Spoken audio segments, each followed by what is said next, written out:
The Mediterranean, Turkey, 2nd century BC. For over 200 years now, ever since Romanticism first caught fire, artists, poets, writers, painters, musicians, and dramatists have never grown tired of measuring themselves against the irrational, the colossal. But was Romanticism really such a revolutionary step? Or was it just a case of history repeating itself? Thanks to the work of archaeologists and art historians on thousands of statues, bas-reliefs, and buildings, we now see that another great cultural revolution started in the year 323 BC that would last for centuries. In recent decades, excavations in Ionia, modern-day Turkey, have brought to light incomparable masterpieces in a style we would now describe as modern, even romantic. Come with us as we explore the marriage of Greek and Persian civilizations and a resultant culture called Hellenism.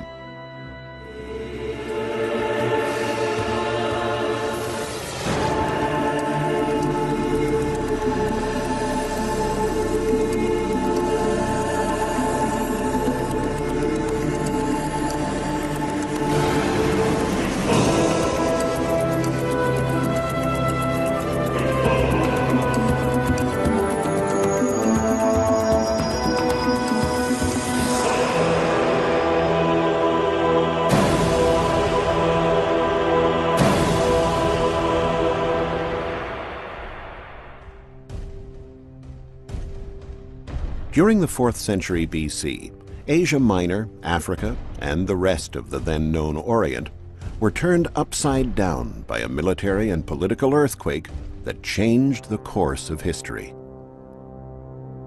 Nothing like this had ever happened before, and nothing like it has happened since.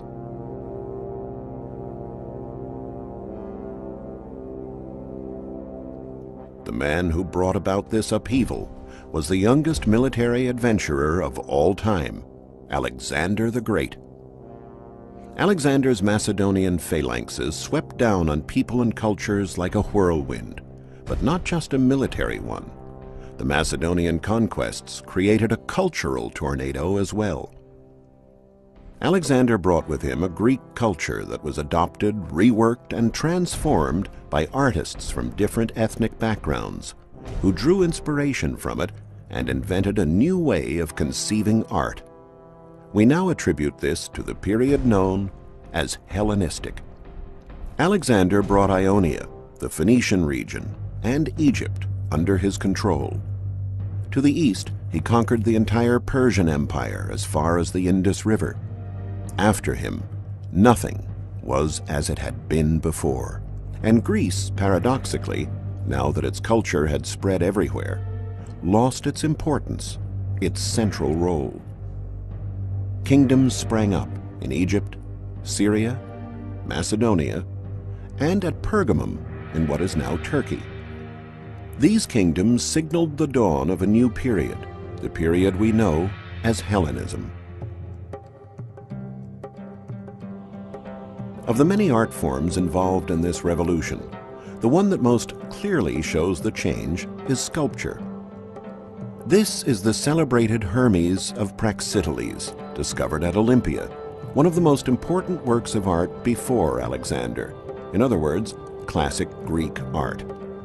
Here the artist seeks balance, clean lines, and perfection of form, a harmony based on aesthetic canons that lay down mathematical proportions and are quite independent of reality. This statue is the Cleopatra of Delos. It is from the Hellenistic period, and it is not famous and not particularly valuable. But the mere fact that it is rather commonplace gives us an insight into the artist's mind. He's interested in everyday reality, real people, their traits, their features.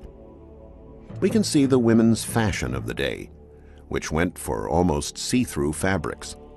Rendering draperies this fine was a real test of skill for the Hellenistic sculptor. As Greece expanded its realm throughout the Middle East, Its own artists and craftsmen, looking for creative inspiration, were enticed to check out the flourishing cities on the other side of the Aegean. They headed for Ephesus and Pergamum, cities of present-day Turkey.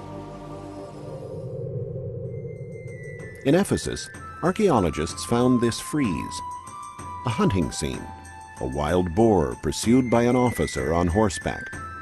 This bas-relief was a source of great puzzlement for them, first because it is usual for Greek art to depict scenes from mythology, and then because of the hunter's clothes. Assembling all the fragments they found, the scholars solved the mystery. The scene was part of the great frieze sculpted in this little temple, which was later rebuilt, the Temple of Hadrian at Ephesus.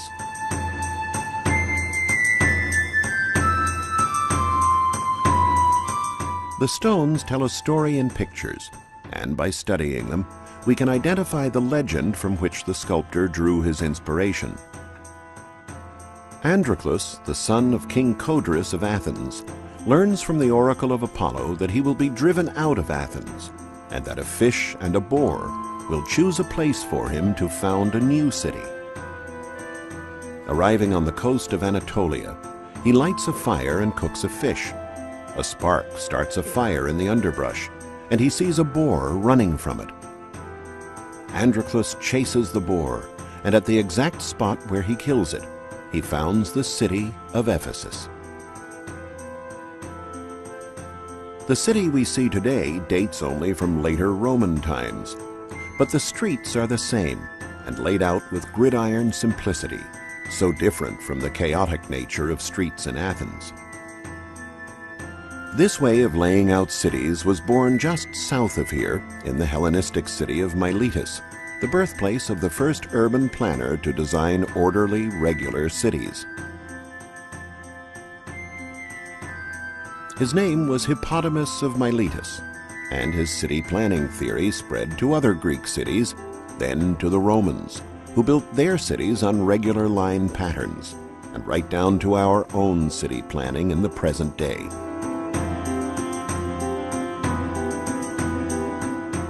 At Ephesus, the right-angled streets also served to differentiate between neighborhoods. This neighborhood, known as the Slope, was particularly wealthy. The houses have sumptuously decorated interiors.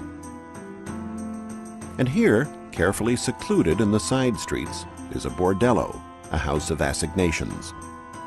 Like many houses in the city, it was luxurious, with heating facilities and hot and cold water. There is an interesting advertisement on the main street indicating the presence of the bordello close by. A heart, a woman's face, and a foot showing which direction to take. Here we see a great library built around a tomb. Archaeologists had never found anything like this before from the ancient world. A building obviously designed to house thousands of scrolls, and inside it, a sarcophagus.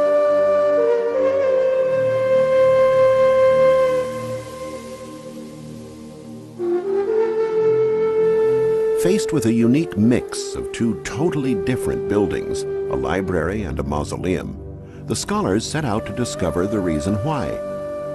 To be buried, as in this case, right in the center of the city, was an honor granted only to someone who deserved to be remembered as a hero. The discovery of a number of inscriptions revealed that the building had been erected by Julius Aquila Ptolemæus in honor and memory of his father Celsus, a senator and magistrate. By building a library in front of his father's tomb, Julius sought to remind his fellow citizens that a man attained heroic status only through the wisdom contained in the thousands of parchment scrolls, the forerunners of our present-day books, that were housed in this amazing library.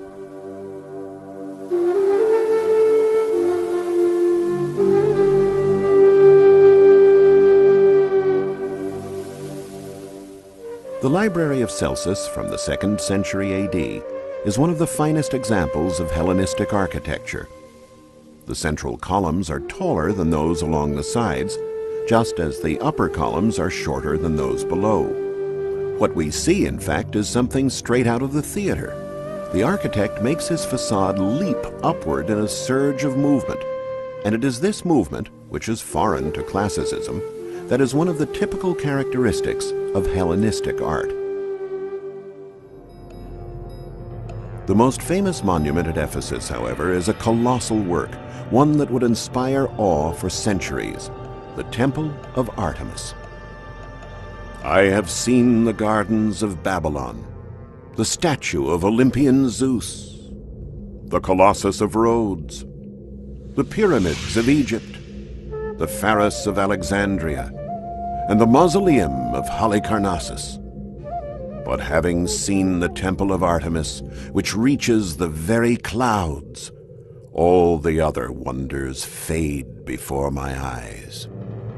Thus the Greek writer Pausanias described the temple, comparing it with the 6 other wonders of the ancient world.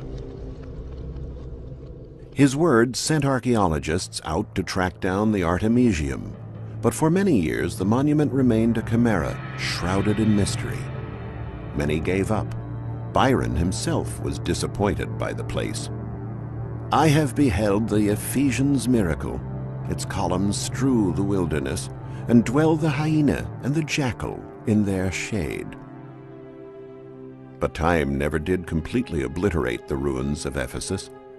Though abandoned and neglected, the city has always been recognizable, and scholar after scholar has tried to identify a square or a temple from the base or drum of a column. Not everyone lost heart, like Byron. In 1866, during excavations near this theater, an inscription was found that revealed where the Artemisium lay.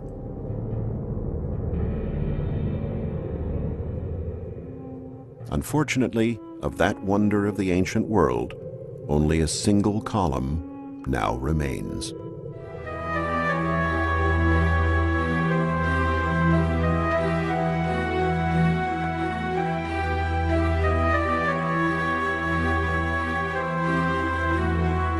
The temple, the largest in the Greek world, was over 370 feet long and 175 feet wide, and its columns were nearly 60 feet high. Construction started in 560 BC and lasted almost 100 years with constant restoration.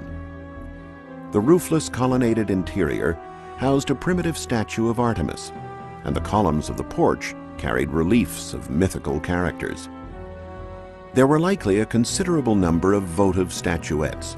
Then, as now, one of the most popular souvenirs from Ephesus was the figure of the goddess, a cult idol.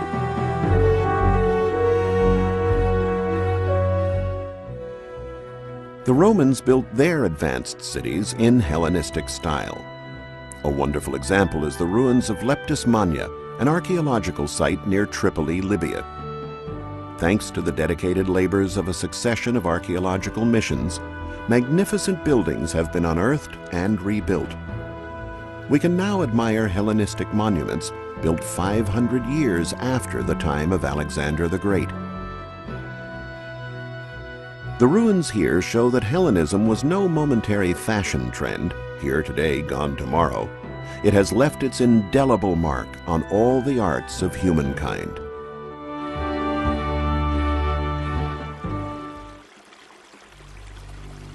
The other major Hellenistic city in Ionia was Pergamum.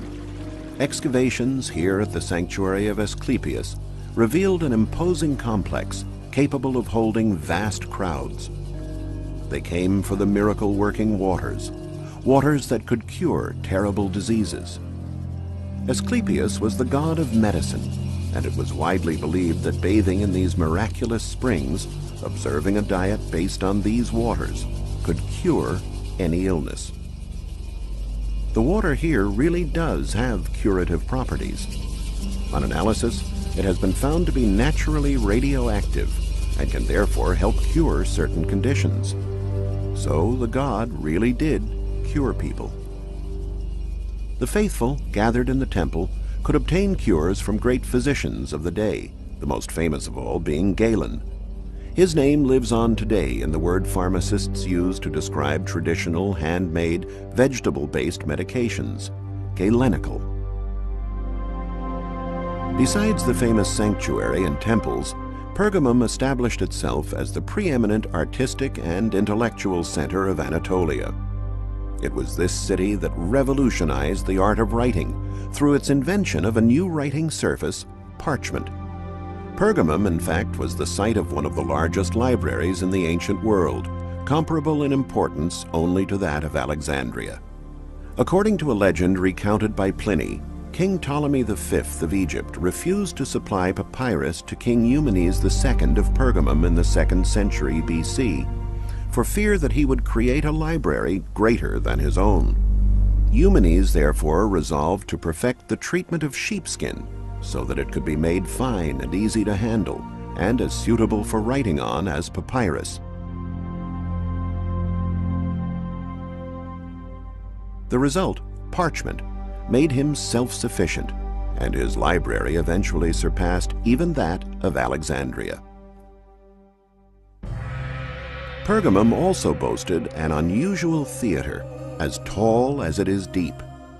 80 rows of seats rising over 100 feet up a hillside, so incredibly steep it made the job of building it virtually impossible. Why would they have built something so daring?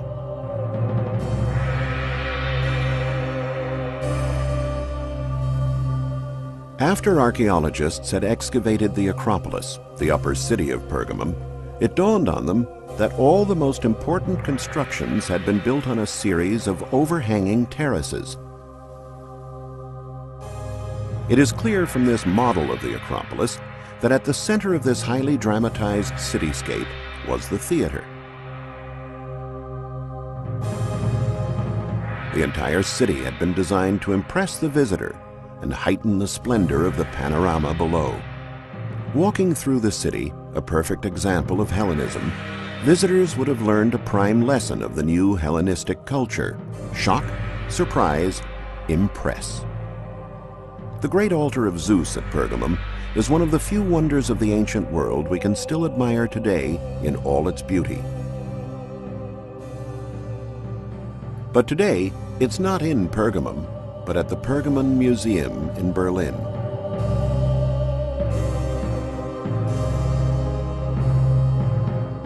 I stood there sadly, looking at the magnificent Corinthian capitals, each as tall as a man, the rich bases and other architectural elements, all overgrown and covered with undergrowth and wild figs. Nearby, smoke rose from a lime kiln, into which all the marble blocks that could be hammered into fragments ended up. In these words, in 1865, archaeologist Carl Humann described the day when he reached the Acropolis of Pergamum. For years, the site had lain in total abandonment. The remains of the magnificent buildings were being used as a quarry. The marble was being burned down into lime. One of the greatest treasures of the artistic heritage of mankind was being reduced to dust.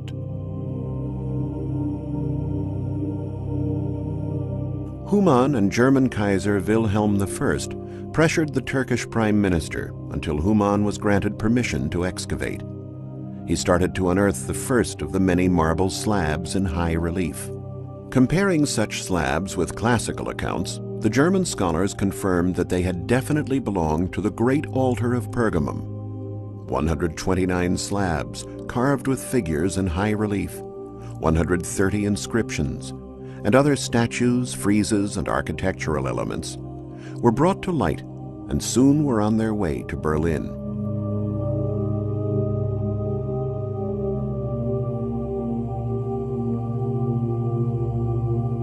Where these two trees grow today is where the once great altar of Pergamum stood, built by sculptors trained at Pergamum who were the fathers of a new art style. The work of Humann, the Pergamon Museum, and archaeologists allows us to see how this ancient monument would have looked in all its splendor. The building was not tall, under 30 feet in fact, but it made an impressive dramatic impact all the same, mostly because of the sculptures that decorated it.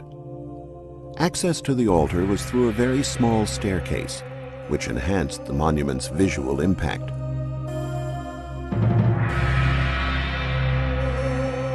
The great altar was a building unique in its own right. It was not a temple, had no college of custodian priests, and was open to all in every respect. It had also clearly been created with self-glorification in mind. The Pergamenes wanted it to celebrate their military prowess.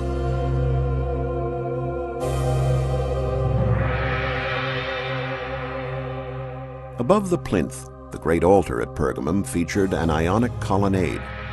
The monument itself, an original Pergamene invention both in its form and in its decoration, was 117 feet long and 110 feet deep. It was enclosed on 3 sides, while the fourth, which faced west and overlooked the valley, was occupied by the great stairway leading to the center of the colonnade, where the altar itself was located.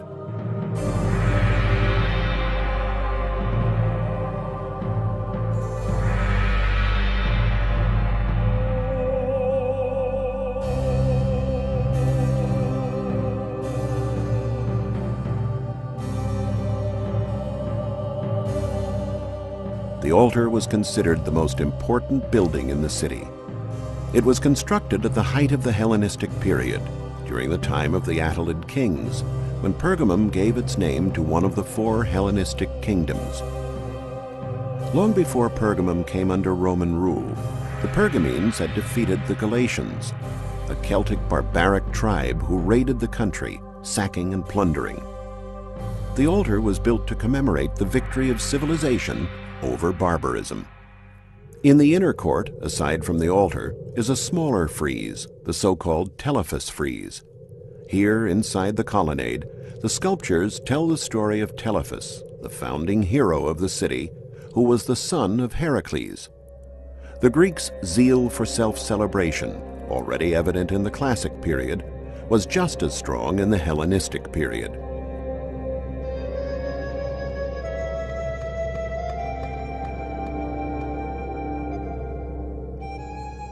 But the main story here is told by the larger frieze, surrounding the plinth itself.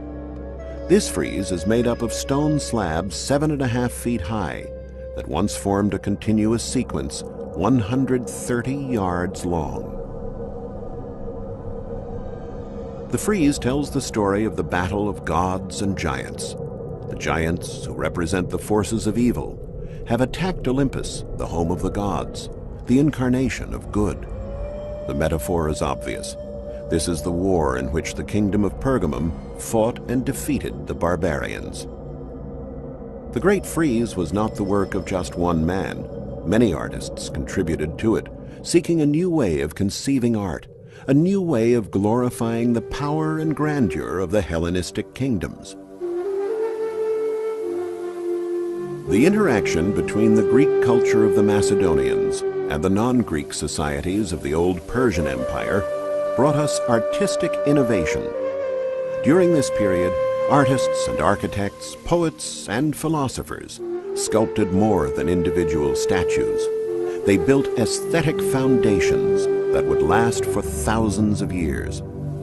The culture that resulted, Hellenism, which depicts elan and beauty with such realism, and which exalts human emotion in such grand fashion, has become, for us in the West, the fountainhead of all the arts.